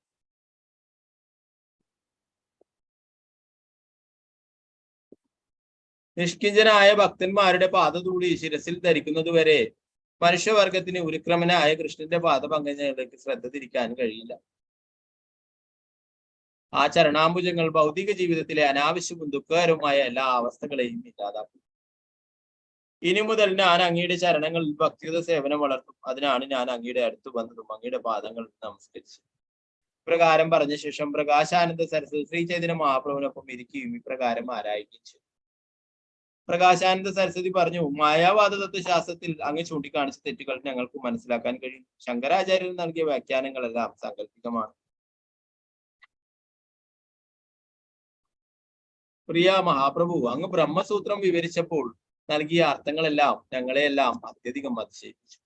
അങ്ങ് പരമദിവ്യോത്തമ പുരുഷനായ ഭഗവാനാണ്. അതിനാൽ അങ്ങേക്ക് അചിന്ത്യമായ ശക്തികൾ ബ്രഹ്മസൂത്രത്തെ കുറിച്ച് അങ്ങയിൽ നിന്നും സംഗ്രഹിച്ച് കേൾക്കാൻ ഞാൻ ആഗ്രഹിക്കുന്നു. ശ്രീ ചൈതന്യ മഹാപ്രഭു മറുപടി പറഞ്ഞു, ഞാനൊരു സാധാരണ ജീവനായതിനാൽ എന്റെ അറിവ് വളരെ തുച്ഛമാണ്. എന്നാൽ ബ്രഹ്മസൂത്രത്തിന്റെ അർത്ഥം വളരെ ഗംഭീരമാണ്. എന്തെന്നാൽ അതിന്റെ രചയിതാവായ വേദവ്യാസൻ പരമപുരുഷനായ ഭഗവാൻ തന്നെയാണ്. വേദാന്ത സൂത്രത്തിന്റെ അർത്ഥം മനസ്സിലാക്കുക എന്നത് ഒരു സാധാരണ ജീവന് വളരെ പ്രയാസമാണ്. എന്നാൽ തന്റെ അഹേതുകമായ കാരുണ്യത്താൽ വേദവ്യാസൻ സ്വയം അതിന്റെ അർത്ഥം വിശദീകരിച്ചു. രചയിതാവായ വ്യാസദേവനാൽ തന്നെ വിശദീകരിക്കപ്പെടുന്ന വശം വേദാന്ത സൂത്രത്തിന്റെ മൗലികമായ അർത്ഥം സാധാരണ ജനങ്ങൾക്ക് ഗ്രഹിക്കാൻ കഴിയും. പ്രണവത്തിന്റെ സാരം ഗായത്രി മന്ത്രത്തിൽ സന്നിധമാണ്. അത് തന്നെയാണ് ചതുശ്ലോകി എന്നറിയപ്പെടുന്ന ശ്രീമദ് ഭാഗവത ശ്ലോകങ്ങളിൽ സവിസ്തരം വിവരിച്ചത്.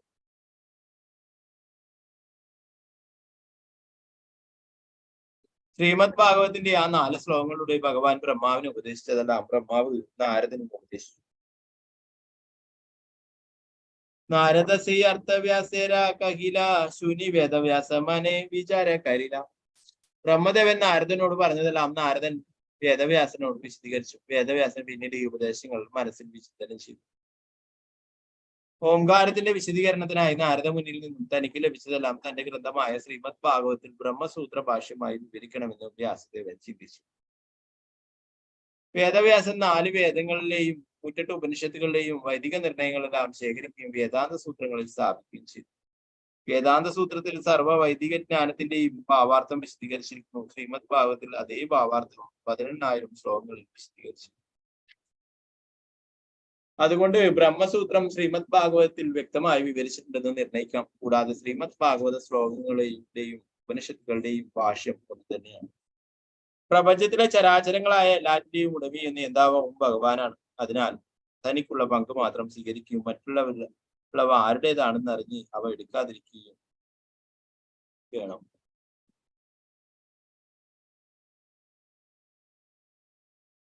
ഭാഗവതേര സംബന്ധ അഭിധേയ പ്രയോജന ചതുശ്ലോകീതേ പ്രകടതര കാര്യാചലക്ഷണ. ഭഗവാനുമായുള്ള നമ്മുടെ ബന്ധം അഥവാ സംബന്ധ, ആ ബന്ധത്തിലുള്ള പ്രവർത്തനങ്ങൾ അഥവാ അഭിധേയ, ജീവിത ലക്ഷ്യം, പ്രയോജനം, ഈ ഭാഗവത സാരം ചതുശ്ലോകി എന്നറിയപ്പെടുന്ന 4 ഭാഗവത ശ്ലോകങ്ങളിൽ പ്രകടമാകും. ഈ 4 ശ്ലോകങ്ങളിൽ സർവവും വിവരിക്കും. ഭഗവാൻ കൃഷ്ണൻ പറയുന്നു, ഞാനാണ് എല്ലാ ബന്ധങ്ങളുടെയും കേന്ദ്രം. എന്നെ കുറിച്ചുള്ള ജ്ഞാനവും ആ ജ്ഞാനത്തിന്റെ പ്രയോഗവുമാണ് യഥാർത്ഥ വിജ്ഞാനം. എന്നെ പ്രാപിക്കുന്നതിനായുള്ള ഭക്തി സേവനത്തെ അഭിധേയമെന്ന് വിളിക്കുന്നു.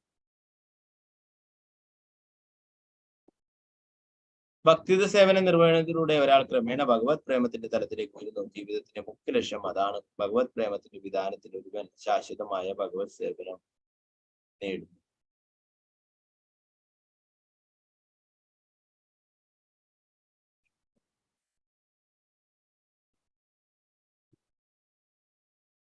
ദയവായി ശ്രദ്ധാപൂർവം കേട്ടാലും. എന്തെന്നാൽ എന്നെ കുറിച്ചുള്ള ദിവ്യജ്ഞാനം ശാസ്ത്രീയം മാത്രമല്ല, പരമരഹസ്യമാണ്.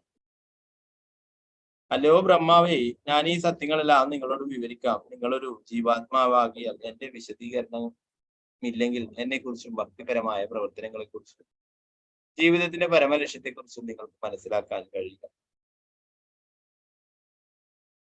എന്റെ സ്വരൂപത്തെക്കുറിച്ചും സ്ഥിതിയെക്കുറിച്ചും സവിശേഷതകൾ, കർമ്മങ്ങൾ, ഷഡൈശ്വര്യങ്ങൾ എന്നിവയെക്കുറിച്ചും ഞാൻ നിങ്ങൾക്ക് ഭഗവാൻ കൃഷ്ണൻ ബ്രഹ്മാവിന് ഉറപ്പ് നൽകി. എന്റെ കാരുണ്യത്താൽ ഇവയെല്ലാം നിങ്ങൾ സ്ഫുരിക്കും. ഇപ്രകാരം പറഞ്ഞുകൊണ്ട് അവിടുന്ന് 3 തത്വങ്ങൾ അഥവാ സത്യങ്ങൾ ബ്രഹ്മദേവനെ വിവരിച്ചു. യാവാനഹം യഥാഭാവോ യദ്രൂപ ഗുണകർമ്മക തദൈവ തത്വവിജ്ഞാനം അസ്തുതേ തത് അനുഗ്രഹാത് അസ്തുതേ മത് അനുഗ്രഹാത്. എന്റെ അഹേതുകമായ കാരുണ്യത്താൽ എന്റെ രൂപം, ആവിഷ്കാരങ്ങൾ, ഗുണങ്ങൾ, ലീലകൾ എന്നിവകളെ പറ്റിയുള്ള തത്വത്തിൽ പരിജ്ഞാനം ഉണ്ടാവട്ടെ. സൃഷ്ടിരപൂർവേ ഷഡൈശ്വര്യ പൂർണ്ണാമിനതഹയ്യേ പ്രപഞ്ച പ്രകൃതി പുരുഷ അമതയിലേ. ഭഗവാൻ പറഞ്ഞു, ഭൗതിക സൃഷ്ടിക്ക് മുമ്പ് ഞാൻ ഉണ്ടായിരുന്നു. സമഗ്ര ഭൗതിക ശക്തിയും ഭൗതിക പ്രകൃതിയും ജീവഗണങ്ങളും എല്ലാം ഇതിൽ നിലനിൽക്കുന്നു. സൃഷ്ടിക്കാരി താരാമധ്യേ യാമി പ്രവേശിയേ പ്രപഞ്ചയെ സഭ സേഹാമിഹയ്യേ. വിശ്വാവിഷ്കാരം സൃഷ്ടിച്ചതിനു ശേഷം ഞാൻ അതിനുള്ളിൽ വിശ്വത്തിൽ നിങ്ങൾ കാണുന്നതെല്ലാം എന്റെ ശക്തിയുടെ വിസ്തരണങ്ങളല്ലാതെ മറ്റൊന്നുമല്ല. പ്രളയത്തിന് ശേഷം ഞാൻ സ്വയം പൂർണ്ണനായി അവശേഷിക്കുകയും പ്രത്യക്ഷമായിരുന്നതെല്ലാം എന്നിൽ നിലനിൽക്കുകയും ചെയ്തു. അഹമേവാസംവാഗ്രേ ജ്ഞാന്യത് സദസത്പരം പാശാത്തഹം ചയോ അവശിഷ്യതി സോ അസ്മി അഹം. വിശ്വസൃഷ്ടിക്ക് മുമ്പ് ഞാൻ മാത്രമാണ് ഉണ്ടായിരുന്നത്. സ്ഥൂലമോ സൂക്ഷ്മമോ ആദിമമോ ആയ യാതൊന്നും ഉണ്ടായിരുന്നില്ല. സൃഷ്ടിക്കു ശേഷം ഞാൻ മാത്രം എല്ലാറ്റിലും ചെയ്യുകയും സംഹാരത്തിന് ശേഷം ഞാൻ മാത്രം അവശേഷിക്കുകയും ചെയ്യും. ശ്രീമദ് ഭാഗവതം 2:9-31 നിന്നുള്ള ഒരു ശ്ലോകമാണ്. ചതുശ്ലോകിയുടെ പ്രഥമ ശ്ലോകമാണ്.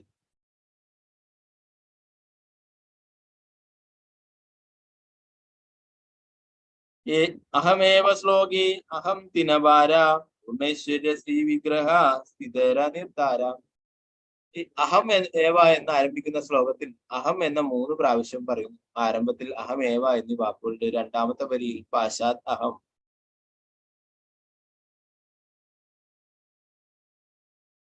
എന്ന് 3 പ്രാവശ്യം പറയുന്നു. ആരംഭത്തിൽ അഹം ഭാവ, അഹമേവ, ആരംഭത്തിൽ അഹമേവ എന്നീ വാക്കുകളുണ്ട്. രണ്ടാമത്തെ വരിയിൽ പാശാത് അഹം എന്നീ വാക്കുകൾ കാണാം. അന്ത്യത്തിൽ സോ അസ്മി അഹം എന്നീ വാക്കുകളാണ് ഈ അഹം പരമപുരുഷനെ സൂചിപ്പിക്കുന്നത്. അഹം എന്ന പദത്തിന്റെ ആവർത്തനത്തിലൂടെ ഷഡേശ്വരി സമ്പൂർണനായ ഭഗവാനെ ദൃഢീകരിക്കും. ये विग्रह नहीं माने निराकार माने तारे तारे तिरस्कारी बारे कारिले നിർദ്ധാരണ. അവ്യക്തിഗതവാദികൾ ഭഗവാന്റെ വ്യക്തിഭാവത്തെ അംഗീകരിക്കുന്നില്ല. ഈ ശ്ലോകത്തിൽ പരമപുരുഷനെ ഊന്നി പറയുന്നുണ്ട്. അവിടുന്ന് അംഗീകരിക്കേണ്ടതിന്റെ ആവശ്യകതയെക്കുറിച്ച് അവർക്ക് മതിപ്പുളവാക്കാനാണ്. അതുകൊണ്ട് അഹം എന്ന വാക്ക് 3 തവണ പ്രതിപാദിച്ചിരിക്കും. പ്രാധാന്യമുള്ള എന്തെങ്കിലും ഊന്നി പറയാൻ അത് 3 തവണ ആവർത്തിക്കണം. ये सब शब्द है ज्ञान विज्ञान विवेक माया कार्य माया ഹൈതേ ആമി വ്യതിരേക. ഭഗവാൻ കൃഷ്ണൻ തുടർന്നു, ഈ ശബ്ദസ്പന്ദനങ്ങളിൽ പ്രതിപാദിക്കുന്ന വിഷയങ്ങൾ ആധ്യാത്മിക ജ്ഞാനവും വിജ്ഞാനവുമാണ്. മായാശക്തി എന്നിൽ നിന്നാണ് വരുന്നതെങ്കിലും ഞാൻ അതിൽ നിന്നും ഭിന്നനാണ്. ചിലപ്പോൾ സൂര്യന്റെ സ്ഥാനത്ത് സൂര്യന്റെ ഒരു പ്രതിബിംബം കാണപ്പെട്ടേക്കാം. പക്ഷെ സൂര്യനില്ലാതെ സ്വതന്ത്രമായി പ്രകാശിക്കാൻ അതിനൊരിക്കലും സാധ്യമല്ല. മായാതീതനായി സ്ഥിതി ചെയ്യുന്ന ഒരുവന് ഞാൻ അനുഭവവേദ്യനാകുന്നു. ഈ സംവേദനമാണ് ഭഗവാനുമായുള്ള ബന്ധത്തിന്റെ അടിസ്ഥാനം. ഈ വിഷയം ഞാൻ കൂടുതൽ വിവരിക്കാം.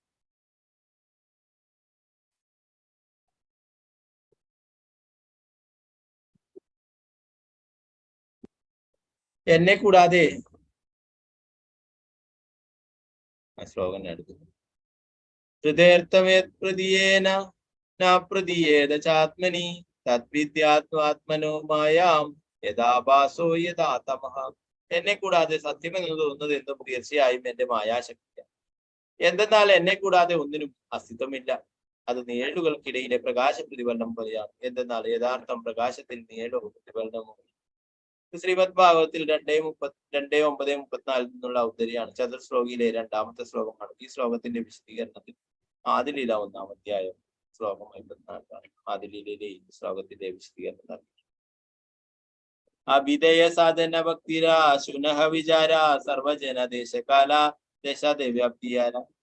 ഏത് ദേശത്തും ഏത് വ്യക്തിക്കും ഏത് സമയത്തും ഏതു പരിതസ്ഥിതിയിലും പ്രതിയോഗിയായ ഭക്തി സേവന പ്രക്രിയയെ കുറിച്ച് ഇപ്പോൾ എന്നിൽ നിന്നും ശ്രവിച്ചാലും.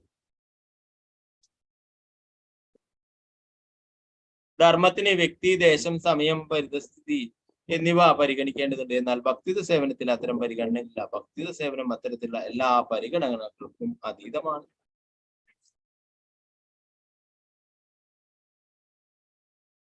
അതിനാൽ ഒരു യഥാർത്ഥ ആധ്യാത്മിക ഗുരുവിനെ സമീപിച്ച് ഭക്തിത സേവനത്തെ പറ്റി ആരായുകയും ശ്രമിക്കുകയും ചെയ്യുക എന്നത് എല്ലാ ദേശത്തും എല്ലാ പരിതസ്ഥിതികളും എല്ലാ കാലത്തും ഓരോ മനുഷ്യന്റെയും കർത്തവ്യമാണ്. അതിനാൽ ജ്ഞാനത്തിൽ താല്പര്യമുള്ള ഒരു വ്യക്തി സർവവ്യാപിയായ നിരപേക്ഷ സത്യത്തെ പറ്റി അറിയാൻ അതേപ്പറ്റി എല്ലായ്പ്പോഴും പ്രത്യക്ഷമായും പരോക്ഷമായും അന്വേഷിക്കണം. എന്നോടുള്ള പരമമായ പ്രേമത്തെ ഭഗവത് പ്രേമം എന്ന് വിളിക്കുന്നു. ജീവിതത്തിന്റെ പരമമായ ലക്ഷ്യം അതാണ്. അത്തരം പ്രേമത്തിന്റെ സ്വാഭാവിക ലക്ഷണങ്ങൾ ഒരു പ്രായോഗിക ദൃഷ്ടാന്തത്തിലൂടെ ഞാൻ വിശദീകരിക്കും.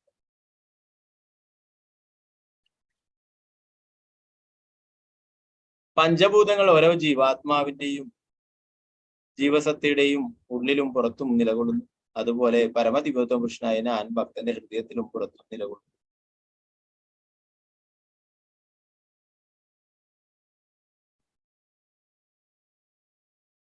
പഞ്ചഭൂതങ്ങൾ ജീവസത്തുക്കളുടെ ശരീരത്തിൽ പ്രവേശിക്കുകയും എന്നാൽ പ്രവേശിക്കാതിരിക്കുകയും ചെയ്യുന്നത് പോലെ ഞാൻ എല്ലാ ഭൗതിക സൃഷ്ടികളിലും നിലകൊള്ളുന്നുണ്ടെങ്കിലും അവയിൽ ഞാനില്ല.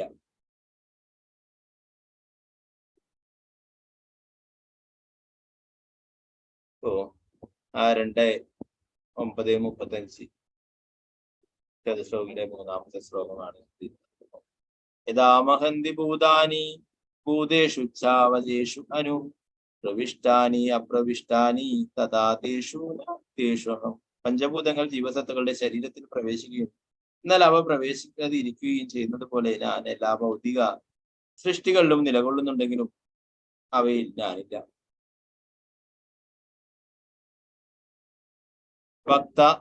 ഭക്താമ പ്രേമേ ബന്ധിയാച്ചേ ഹൃദയ ഭീതരേ ജഹാൻ നേത്ര പാടേ താൻ ദേഖേ ഹമാരാ. ഒരു ഉന്നത ഭക്തന് പരമദിവ്യപുരുഷനായ എന്നെ തന്റെ ഹൃദയത്തിൽ പ്രേമബന്ധത്താൽ ബന്ധിക്കാൻ കഴിയും. അയാൾ നോക്കുന്നിടത്തെല്ലാം എന്നെ അല്ലാതെ മറ്റൊന്നും കാണാൻ.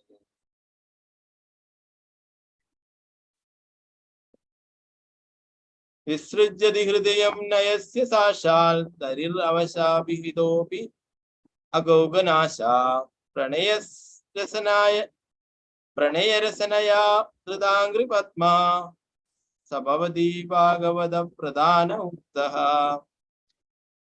ഭക്തന്മാരുടെ അശുഭങ്ങളെല്ലാം ഉന്മൂലനം ചെയ്യുന്ന ഭഗവാൻ ഹരി തന്നെ ഉദാസീനതയോടെ സ്മരിക്കുകയും സ്തുതിക്കുകയും ചെയ്താൽ പോലും ഭക്തന്റെ ഹൃദയം ഉപേക്ഷിക്കുന്നില്ല. ഭക്തരുടെ ഹൃദയങ്ങളിൽ അവിടുന്ന് പ്രേമപാശത്താൽ സദാ ബന്ധിക്കപ്പെട്ടിരിക്കൊണ്ടാണിത്. ഇത്തരം ഭക്തർ ഏറ്റവും ഉന്നതനായി കരുതും. ശ്രീമദ് ഭാഗവതം 11:2 ശ്ലോകമാണ്. സർവഭൂതേഷു യാ പശ്യേത് ഭഗവത് ഭാവമാത്മനഃ ദാനി ഭഗവതി ആത്മനി യേശ ഭാഗവതോത്തമഃ. ഭക്തിയുത സേവനത്തിൽ ഔന്നിത്യമാർജിച്ച ഒരുവൻ എല്ലാറ്റിലും പരമാത്മാവായ ശ്രീകൃഷ്ണനെ ദർശിക്കുന്നു. തൽഫലമായി അയാൾ എല്ലായ്പ്പോഴും പരമപുരുഷനെ സർവകാരണങ്ങളുടെയും കാരണമായും എല്ലാം അവിടുന്ന് സ്ഥിതി ചെയ്യുന്നതായും കാണും. ഗായന്തൗച്ചിർ അമുമേവ സംഹത വിജിഗുരുന്മത്തക വദന ഗായന്തൗച്ചിർ അമുമേവ സംഹത വിജിഗുരുന്മത്തക വദ്വനാധ്വനം പ്രഭച്ചുരാകാശവത്തന്തരം ബഹിർ ഉദേശു സന്തം പുരുഷം വനസ്തവീതി. ഗോപസ്ത്രീകൾ കൃഷ്ണന്റെ അതീന്ദ്രിയ ഗുണങ്ങൾ അത്യുച്ചത്തിൽ കീർത്തിക്കുന്നതിനു വേണ്ടി ഒരുമിച്ച് ചേരുകയും ഉന്മത്തരെ പോലെ ഒരു വനത്തിൽ നിന്നും മറ്റൊരു വനത്തിലേക്ക് അലയുകയും ചെയ്തു. എല്ലാ ജീവജാലങ്ങളുടെയും ഉള്ളിൽ പുറത്തും സ്ഥിതി ചെയ്യുന്ന കൃഷ്ണനെ അവർ അന്വേഷിച്ചു. അവർ വൃക്ഷങ്ങളോടും ലതകളോടും പോലും ആ പരമപുരുഷനെ കുറിച്ച് ആരാഞ്ഞു. ശ്രീമദ് ഭാഗവതം 10:30-40 ശ്ലോകമാണ്.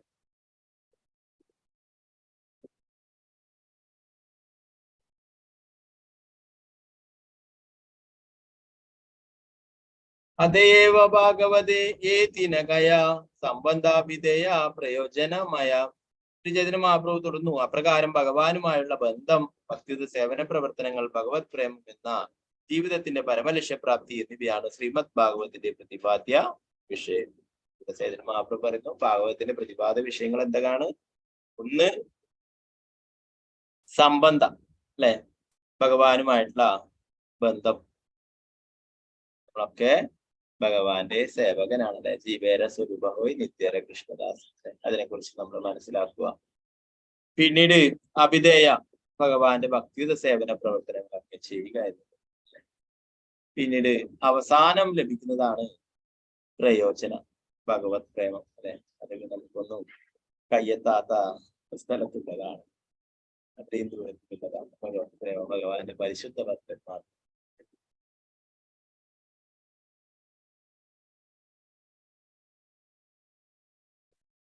ആത്മസാക്ഷാത്കാരം സിദ്ധിച്ചവർ പരമനിരപേക്ഷ സത്യത്തെ, അവ്യക്തിഗത ബ്രഹ്മം, സ്ഥാനീയനായ പരമാത്മാവ്, പരമപുരുഷനായ ഭഗവാൻ എന്നിങ്ങനെ വ്യത്യസ്ത ഭാവങ്ങളിൽ സാക്ഷാത്കരിക്കും. ബ്രഹ്മേതി പരമാത്മേതി ഭഗവാൻ ഇതി ശബ്ദതേ ഭാഗവതം പറഞ്ഞു.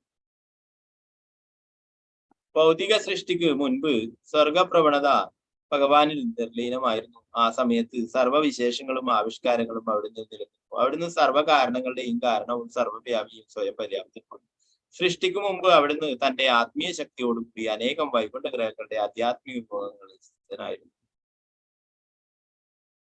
ഏതേച്ചാംസ കലാപുംസ കൃഷ്ണസ്തു ഭഗവാൻ സ്വയം ഇന്ദ്രാരിവ്യാകുലം ലോകം ഹൃദയന്തി യുഗി യുഗി. ഭഗവാന്റെ ഈ അവതാരങ്ങൾ അവിടുത്തെ പൂർണ്ണവിസ്തരണങ്ങളോ അവയുടെ വിസ്തരണങ്ങളോ ആണ്. എന്നാൽ കൃഷ്ണൻ സ്വയം ഭഗവാൻ തന്നെയാണ്. ഓരോ യുഗത്തിലും ലോകം ഇന്ദ്ര രിപുക്കളായ അസുരന്മാരാൽ അസ്വസ്ഥമാക്കപ്പെടുമ്പോൾ അവിടുന്ന് തന്റെ വിവിധ അവതാരങ്ങളിലൂടെ ലോകത്തെ രക്ഷിക്കും. ശ്രീമദ് ഭാഗവതത്തിൽ 1:3-28 ശ്ലോകമാണിത്. കൃഷ്ണസ്തു ഭഗവാൻ സ്വയം എന്ന്. മറ്റേതുള്ളൊക്കെ ഭഗവാന്റെ അവതാരങ്ങളാണ്. എന്നാൽ ഗോലോക വൃന്ദാവനത്തിലുള്ള അതേ ശ്രീകൃഷ്ണ ഭഗവാൻ തന്നെയാണ് യശോദാ മാതാവിന്റെ അടുത്തും നന്ദ മഹാരാജാവിന്റെ അടുത്തും ലീലകൾ ചെയ്യാൻ, അവരുടെ ലീലകൾ ചെയ്യാനായിട്ട് പറഞ്ഞിട്ടുള്ളത്. മറ്റുള്ളതൊക്കെ ഭഗവാന്റെ വിസ്തരണങ്ങളാണ്. നമ്മൾ ഗോലോക ശാസ്ത്രമൊക്കെ പഠിക്കുന്നതിന് നേരത്തെ തന്നെ ഭഗവാന്റെ വിവിധ വിസ്തരണങ്ങളെ കുറിച്ച് ചൈതന്യ മഹാപ്രഭു പറഞ്ഞു കൊടുക്കുന്നതായിട്ട് നമ്മൾ പഠിക്കുകയുണ്ടായി.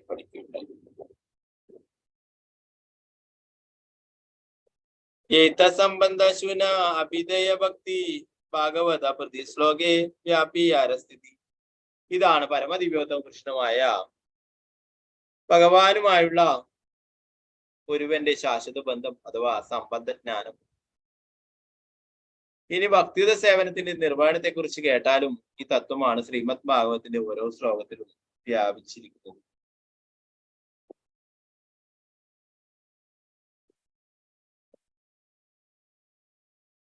ഭക്ത്യാഹമേകയാഗ്രാഹ്യ ശ്രദ്ധയാത്മാ പ്രിയ സദാം ഭക്തി പുനാദിമന്വിഷ്ട സ്വപാകാനഭിസംഭവാത്. ഭഗവാൻ കൃഷ്ണൻ പറഞ്ഞു, ഭക്തന്മാർക്കും സാധുവര്യന്മാർക്കും പ്രിയങ്കരനായ ഞാൻ അചഞ്ചലമായ ഭക്തിയുത സേവനത്താൽ പ്രാപ്യനാണ്.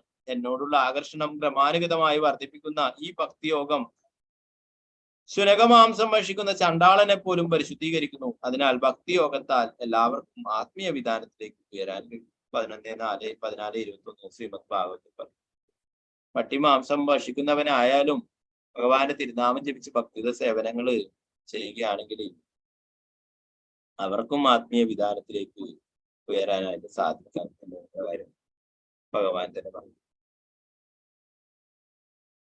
നസാദയതി മാം യോഗോ നസംഖ്യം ധർമ്മ ഉദ്ധവ നസാധ്യായസ്തപസ്ത്യാഗോ യഥാ ഭക്തിർമമോർജിത.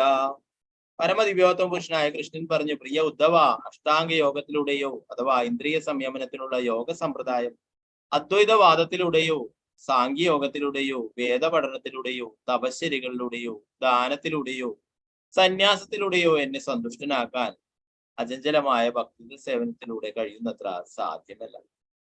ശ്രീമദ് ഭാഗവതം 11:14-20 ശ്ലോകമാണ്. ഇതിലൂടെ മാത്രമേ ഭഗവാനെ സംതൃപ്തനാക്കാനായിട്ട് സാധിക്കുള്ളൂ. ഭക്തിയുത സേവനത്തിലൂടെ സന്തുഷ്ടനാക്കാനായിട്ട് സാധിക്കും. മറ്റുള്ള എല്ലാ വഴികളും ക്ലേശോ അധികതരസ്തേഷു അല്ലെ, മറ്റുള്ളതൊക്കെ വളരെ പ്രയാസം പിടിച്ച വഴികളാണ്.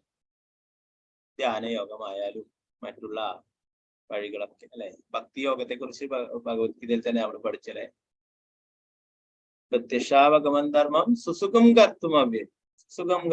വളരെ സുഖമായിട്ടും സന്തോഷമായിട്ടും ചെയ്യാൻ കഴിയുന്നതാണ് ഭക്തിയുത സേവന പ്രവർത്തനം.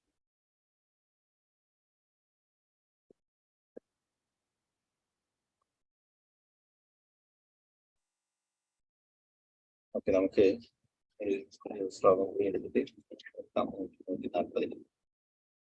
ജീവസത്തയ്ക്ക് കൃഷ്ണനിൽ നിന്ന് വിഭിന്നമായ ഭൗതിക ശക്തിയാൽ അഭിനിവേശം ഉണ്ടാകുമ്പോൾ അവൻ ഭയത്തിന് വിധേയനാകുന്നു. മായാശക്തിയാൽ ഭഗവാനിൽ നിന്നും അയാൾ വേർപെട്ടതിനാൽ അയാളുടെ ജീവിത സങ്കല്പം നേരെ വിപരീതമാകുന്നു. മറ്റു വാക്കുകളിൽ അവൻ കൃഷ്ണന്റെ നിത്യദാസനാകേണ്ടതിന് പകരം കൃഷ്ണനോട് മത്സരിക്കുന്നവനായി തീരുന്നു. ഇതിനെ വിപര്യ അസ്മൃതി എന്ന് വിളിക്കുന്നു. ഈ അപരാധം ഇല്ലാതാക്കുവാൻ വിവേകിയായ ഒരുവൻ ഭഗവാനെ തന്റെ ആധ്യാത്മിക ഗുരുവായും ആരാധ്യദേവനായും പരമാത്മാവായും കരുതി അചഞ്ചല ഭക്തി സേവനത്തിലൂടെ അവിടുത്തെ ഭജിക്കും.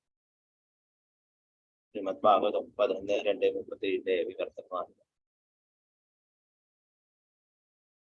ഏവേശുവിന പ്രേമയൈ മൂലപ്രയോജന പുളകാശ്രു കൃത്യഗീത യാഹര ലക്ഷണ.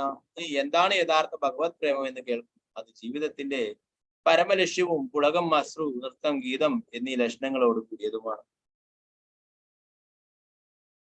സ്മരന്താ സ്മരയന്തോ അഗൗഗഹരം ഹരീം ഭക്ത്യാ സഞ്ജാതയെ ഭക്ത്യാ വിക്രതി ഉത്പുളകാം തനു. ഭക്തനിൽ നിന്നും ഭക്തരുടെ അശുഭങ്ങളെല്ലാം ഹരിക്കുന്ന ഭഗവാൻ ഹരിയെ സ്മരിക്കുകയും മറ്റുള്ളവരെ കൊണ്ട് സ്മരിപ്പിക്കുകയും ചെയ്യുന്നത് മൂലം പരിശുദ്ധ ഭക്തർ പുളക ലക്ഷണങ്ങൾ സ്വശരീരങ്ങളിൽ പ്രകടമാക്കും. ആദ്യം സാധനാഭക്തി പരിശീലിക്കുകയും പിന്നീട് രാഗഭക്തിയുടെ വിധാനത്തിലേക്ക് ഉയരുകയും ചെയ്തുകൊണ്ട് ഈ തലം പ്രാപിക്കാം. ആദ്യം സാധനാഭക്തി പരിശീലിക്കും, പിന്നീട് രാഗഭക്തിയുടെ വിധാനത്തിലേക്ക് ഉയരുകയും ചെയ്തുകൊണ്ട് ഈ തലം പ്രാപിക്കും. ശ്രീമദ് ഭാഗവതം 11:31 ശ്ലോകമാണ്.